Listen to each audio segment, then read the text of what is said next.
I think it is necessary to make a long overdue decision to immediately recognize the independence and sovereignty of the Donetsk People's Republic and the Luhansk People's Republic. There is no purgatory for war criminals. They go straight to hell, Ambassador. The news is overwhelming with updates about Ukraine's condition after Russia waged a war. The images and videos going around social media are heartbreaking, and everyone is trying to understand the situation. Vladimir Putin unleashed the biggest war in Europe since World War II with the justification that modern, Western-leaning Ukraine was a constant threat and Russia could not feel safe, develop and exist. Thousands of people have since died. Towns and cities such as Mariupol lie in ruins and 13 million people have been displaced. But the question remains, what was all this for and how will it end? Let's find out in this video. In this video, we will discuss what happened between Russia and Ukraine.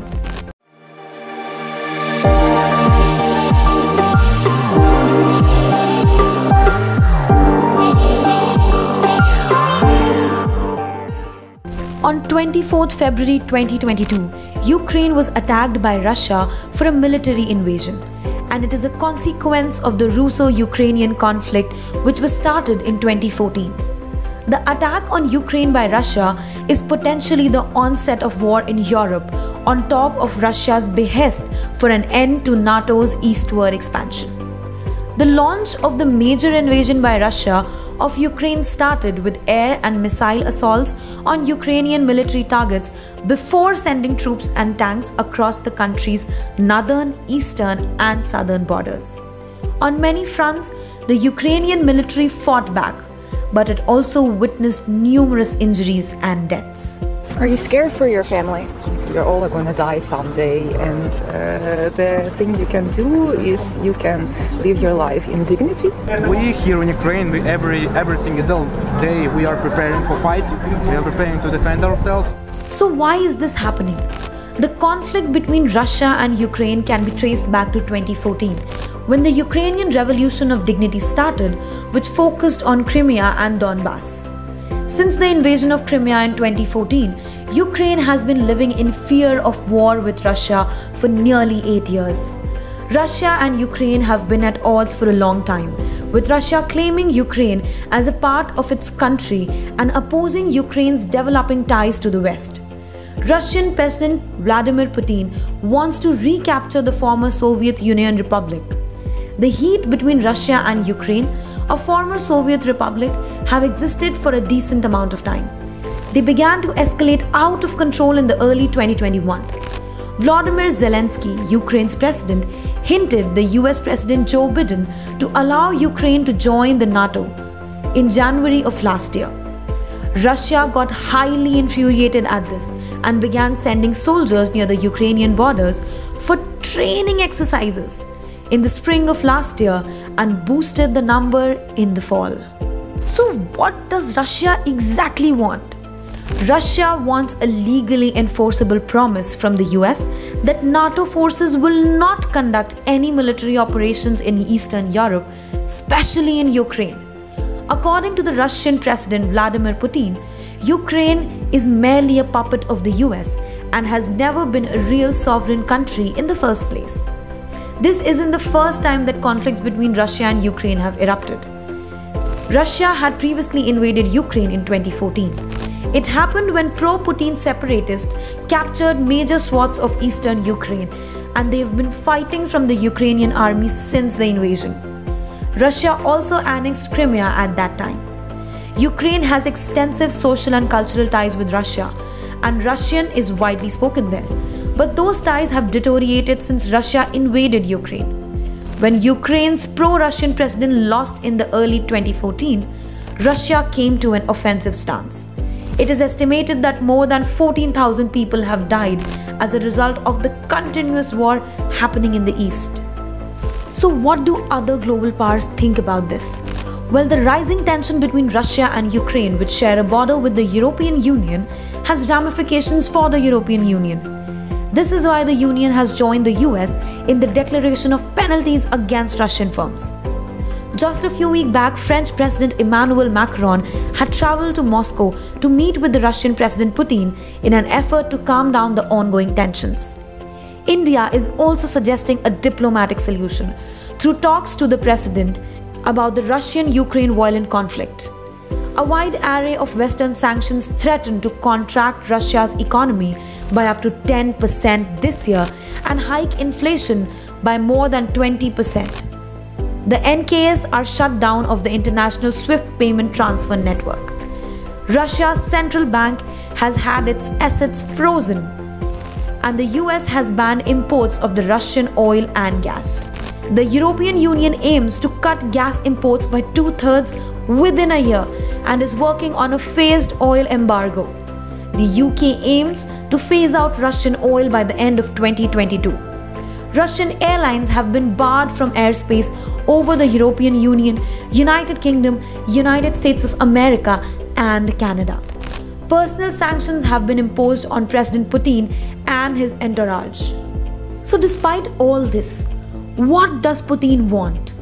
Well, the Russian leader's initial aim was to overrun Ukraine and depose its government, ending for good its desires to join the Western Defensive Alliance, NATO. After a month of failure, he abandoned his bid to capture the capital Kyiv and turned his ambitions to Ukraine's east and south. Launching the invasion on 24th February, he told the Russian people, Ее цель – защита людей, которые на протяжении 8 лет подвергаются издевательствам, геноциду со стороны киевского режима. И для этого мы будем стремиться к демилитаризации и денацификации Украины. His goal was to demilitarize and denazify Ukraine. He declared his aim was to protect people subjected to what he called 8 years of bullying and genocide by Ukraine's government. Another objective was soon added, ensuring Ukraine's neutral status. Ukraine's democratically elected president Vladimir Zelensky said, "The enemy has designated me as target number 1. My family is target number 2. His advisor said Russian troops made 2 attempts to storm the presidential compound. Russia's leader refused to call it an invasion or a war. Moscow continues to coin Europe's biggest war since 1945 as a special military operation. So what's next for Russia? Well, Russia has tried to silence dissent. Protests of any kind are banned and more than 15,000 people have been detained.